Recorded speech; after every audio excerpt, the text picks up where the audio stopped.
Hi friends, I Mahesh, educator and Unacademy యాప్ని ఫ్రీగా download చేసుకోండి. డిస్ప్లే మీద కనబడుతున్న ఈ లింక్ని కింద డిస్క్రిప్షన్ బాక్స్లో ఇవ్వడం జరిగింది. ఆ లింక్ని మీరు క్లిక్ చేయడం ద్వారా మమ్మల్ని ఫాలో చేయవచ్చు. అండ్ మేము అర్థమెటిక్స్ అండ్ రీజనింగ్ నుంచి ప్రతి టాపిక్ పైన షార్ట్కట్స్తో కూడిన ట్రిక్స్ని అప్లోడ్ చేయడం జరుగుతుంది. Hi viewers, TSPSC ASO MPSO online coaching కోసం www.asoonlinecoaching.comని విజిట్ చేయండి.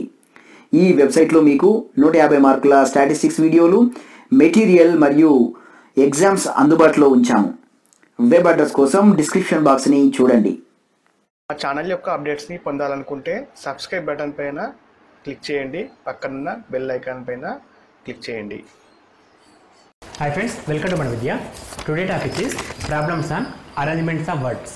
సో వర్డ్స్ని అరేంజ్మెంట్ చేయడం, లేదా ఒక సీక్వెన్స్లో సెట్ చేయడం, లేదా ఒక మీనింగ్ఫుల్ సెంటెన్స్గా తయారు చేయడం, ఇటువంటి క్వశ్చన్స్ పైన రీజనింగ్లో మనకి క్వశ్చన్స్ అడగడం జరుగుతుందండి. సో అట్లా ఏ విధంగా అడుగుతాడు క్వశ్చన్స్, వాటిని ఏ విధంగా సాల్వ్ చేయాలో ఈ వీడియోలో మనం నేర్చుకోబోతున్నాం. అండ్ ఈ క్వశ్చన్స్ 2 టైప్స్ ఉంటాయండి. ఒకటి ఏంటంటే ఆల్ఫాబెట్స్ ఆర్డర్ని బేస్ చేసుకొని అరేంజ్ చేయడం, లేదా మీనింగ్ఫుల్ సెంటెన్స్గా తయారు చేయడం. సో ఇక్కడ మనం డిఫరెంట్ టైప్స్ని డిస్కస్ చేద్దాం. సో ఫస్ట్ క్వశ్చన్ మనకి ఇక్కడ arrange the following words given below in a meaningful sequence. So ఇక్కడ మనకి ఒక మీనింగ్ఫుల్ సీక్వెన్స్లో అరేంజ్ చేయమని చెప్పి అన్నాడు. సో ఇది క్వశ్చన్ని ఫస్ట్ చదవాలి. ఇక్కడ on basis of alphabet order అంటే ఆల్ఫాబెట్ ఆర్డర్ బేస్లో అరేంజ్ చేయాలి. మీనింగ్ఫుల్ సీక్వెన్స్ అంటే మీనింగ్ఫుల్ సీక్వెన్స్లో అరేంజ్ చేయాలి. మనకి ఇక్కడ 5 వర్డ్స్ ఇచ్చాడండి. ఒకటేమో key, door, lock, room, switch on. So మనకి 5 వర్డ్స్ ఇచ్చాడు. సో వీటిని ఒక సీక్వెన్స్లో అరేంజ్ చేయడం అనేది మనకు కావాల్సిన టాపిక్. సో ఇక్కడ మనం ఫస్ట్ చేయాల్సింది ఏంటంటే ఆ క్వశ్చన్లో ఫస్ట్ వర్డ్ కానీ లాస్ట్ వర్డ్ కానీ ఐడెంటిఫై చేయడం ఇంపార్టెంట్. సో మనం ఫస్ట్ ఈ వర్డ్స్ కూడా గమనించండి, చాలా క్లోజ్గా ఉంటాయి. Key, door, lock, room, switch on. So switch on అనేది కొంచెం ఐడెంటిఫైబుల్ వర్డ్ అండి. సో స్విచ్ ఆన్ అనేది ఐదర్ ఫస్ట్ అన్న ఉండాలి, లేదా లాస్ట్ అన్న ఉండాలి. అది కీ పాయింట్. సో ఫస్ట్, ఎందుకంటే స్విచ్ ఆన్ మనం బయటకు వెళ్ళేటప్పుడు స్విచ్ ఆన్ చేస్తాం, లేదా లోపలికి వచ్చిన తర్వాత స్విచ్ ఆన్ చేసాం ఛాన్స్ ఉంది. కాబట్టి ఐదర్ ఫస్ట్ అన్న లాస్ట్ కన్నా ఉంది అనుకున్నాం. సపోజ్ ఫస్ట్ ఉందని నేను అనుకుంటే ఇక్కడ మనకు ఫస్ట్ ఉంది, లాస్ట్కి ఉంది అనుకుంటే లాస్ట్కి ఉంది. అఫ్కోర్స్ మనం ఐడెంటిఫై చేయకపోయినా ప్రాబ్లం లేదు, అప్పుడు సీక్వెన్స్ మొత్తం చూడాల్సి వస్తుంది. ఇప్పుడు మనం ఐడెంటిఫికేషన్ చేస్తే ఈ 2 ఆప్షన్స్ కాదని చెప్పేసి పక్కకు పెడతామండి. అదొక చిన్న అడ్వాంటేజ్. ఐడెంటిఫై చేయకపోతే అన్ని ఆప్షన్స్ని ఆర్డర్ వైజ్గా రాసుకొని ఒక మీనింగ్ వస్తుందా రాదా అనేది చెక్ చేస్తే సరిపోతుంది. సో ఐడెంటిఫికేషన్ చేసినా కాబట్టి నేను ఫస్ట్ లేదా థర్డ్ చూస్తా, సెకండ్ లేదా ఫోర్త్ది తప్పని అనుకుంటా. సో ఫస్ట్ ఆప్షన్లో మనకి 512 413 అని ఇచ్చాడు. సో 5 అంటే switch on. So switch on first రాస్తున్నా, స్విచ్ ఆన్. సెకండ్ ఏముంది, కీ. స్విచ్ ఆన్ చేసి కీ వేసేస్తే నెక్స్ట్ వచ్చేసి డోర్. చూడండి ఒకసారి, సీక్వెన్స్ లైట్గా మిస్ అయిపోతుంది మనకి. అన్ని రాష్ట్రంగా చదువుదాం ఒకసారి. రూమ్ అండ్ లాస్ట్ వన్ వచ్చేసి లాక్. ఇక్కడ చిన్న సీక్వెన్స్ మిస్ అయిపోయింది, చూడగానే అర్థమవుతుంది. స్విచ్ ఆన్ చేసేసి డోర్కి లాక్ వేసి కీ కావాలి, తర్వాత రూమ్ ఉండాలి. అంటే ఇక్కడ సీక్వెన్స్ అనేది మిస్ అయిపోయింది అనేది ఒకటి ఐడియా అయిపోయింది. అంటే మనకు స్విచ్ ఆన్ ఫస్ట్ ఉండడానికి ఛాన్స్ తక్కువ. మరి లాస్ట్కి ఉండడానికి ఛాన్స్ ఉందా చూద్దాం. 1 ఉంది ఇక్కడ. 1 అంటే ఏంటండి, కీ. నెక్స్ట్ వచ్చేసి 3 లాక్. నెక్స్ట్ వచ్చేసి డోర్. అండ్ 4th వచ్చేసి రూమ్. అండ్ 5th వచ్చేసి స్విచ్ ఆన్. ఇది ఒకసారి చదివి చూద్దాం. ఒక మీనింగ్ వస్తే మనం కరెక్ట్గా అరేంజ్ చేసినట్టే. Key, lock, door, room, switch on. Key తోటి లాక్ తీసి డోర్ ఓపెన్ చేసి రూమ్లోకి ఎంటర్ అయ్యి స్విచ్ ఆన్ చేస్తారు. సో ఒక మీనింగ్ ఫాలో అయింది. సో మన ఆన్సర్ అనేది ఇక్కడ సి అవుతుంది. అంటే జస్ట్ ఇంగ్లీష్ వర్డ్స్ పైన గ్రిప్ అండి ఇక్కడ, అంతే, ఏం లేదు.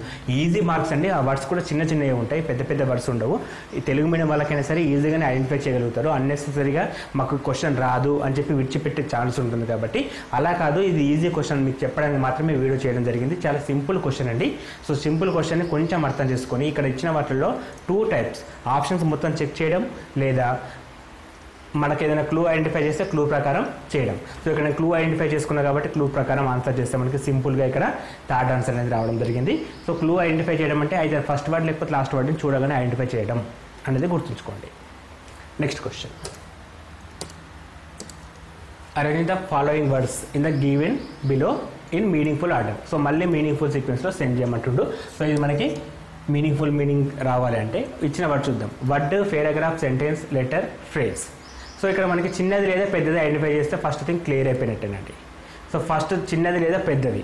సో మనకి లెటర్ అనేది చిన్నదండి, ఎందుకంటే ఆల్ఫాబెట్ లెటర్స్ అంటాం.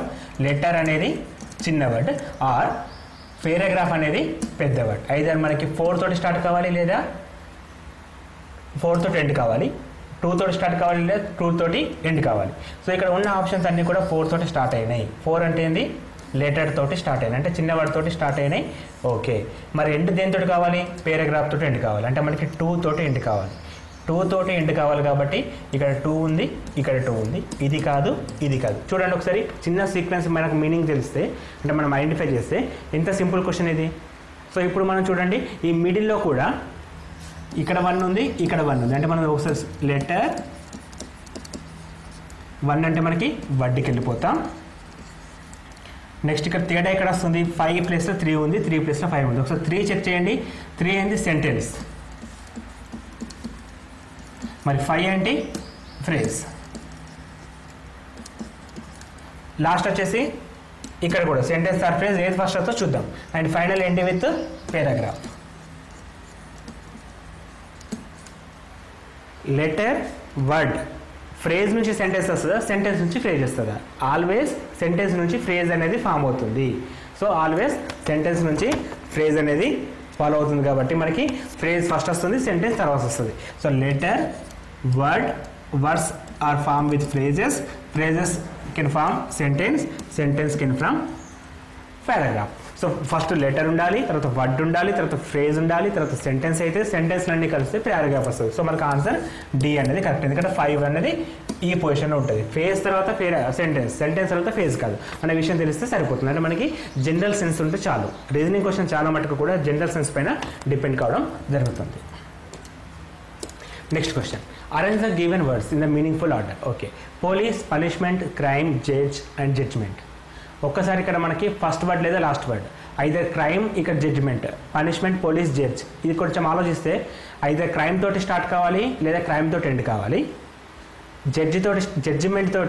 పనిష్మెంట్ అండి, ఫైనల్లీ పనిష్మెంట్. సో పనిష్మెంట్ తోటి ఎండ్ కావాలి లేదా పనిష్మెంట్ తోటి స్టార్ట్ కావాలనేది మీనింగ్. సో మనకి ఎందుకంటే జడ్జిమెంట్ ఇచ్చినాక పనిష్మెంట్ ఇస్తారు తప్ప పనిష్మెంట్ ఇచ్చినాక జడ్జ్మెంట్ ఇవ్వరండి. జడ్జ్ అనేటోడు జడ్జ్మెంట్ ఇస్తే లాస్ట్కి పనిష్మెంట్ ఉంటుంది. మరి క్రైమ్ చేస్తే పోలీసులు పట్టుకుంటారు అనే మీనింగ్ అర్థమైతే చాలు. సో ఫస్ట్ మనకి 3 తోటి స్టార్ట్ కావాలి, ఇక్కడ 3 తోటి స్టార్ట్ అయింది, ఇక్కడ 3 తోటి స్టార్ట్ అయింది, ఇక్కడ 5 జడ్జ్మెంట్ తోటి ఎండ్ అయింది కాబట్టి ఇది కాదు, పోలీస్ తోటి స్టార్ట్ అయింది కాబట్టి ఇది కూడా కాదు. లేదు అంటే ఒకసారి సీక్వెన్స్ మొత్తం రాసుకోండి, మీనింగ్ వస్తే ఓకే, లేకపోతే ఏది మీనింగ్ కరెక్ట్ అనిపిస్తే దాన్ని మనం పెట్టగలుగుతాం. సో ఇక్కడ మనకి క్రైమ్ తోటి స్టార్ట్ అయితే క్రైమ్ ఫస్ట్ వస్తుంది, క్రైమ్ చేస్తే పోలీసులు పట్టుకుంటారు. మీనింగ్ చూడండి ఎట్లా వస్తుందో, పోలీసులు పట్టుకున్న తర్వాత జడ్జి దగ్గరికి తీసుకెళ్తారు, జడ్జి ఏమో జడ్జిమెంట్ ఇస్తాడు, జడ్జిమెంట్ ఇచ్చిన తర్వాత ఆటోమేటిక్గా పనిష్మెంట్ ఉంటుంది అని చెప్పి రాస్తే సరిపోతుంది. అంటే మనకి ఇక్కడ ఒక మీనింగ్ఫుల్ సెంటెన్స్ ఎక్కడ వస్తుంది? ఆప్షన్ డీలో అనేది ఐడెంటిఫై చేయడం జరుగుతుంది కాబట్టి crime, police, judge, judgement and punishment అని చెప్పేసి రాస్తాం. ఇక్కడ మనం టెన్షన్ పడేది ఏం అవసరం లేదండి, మీనింగ్స్కి వర్డ్స్కి మీనింగ్ తెలిస్తే సరిపోతుంది.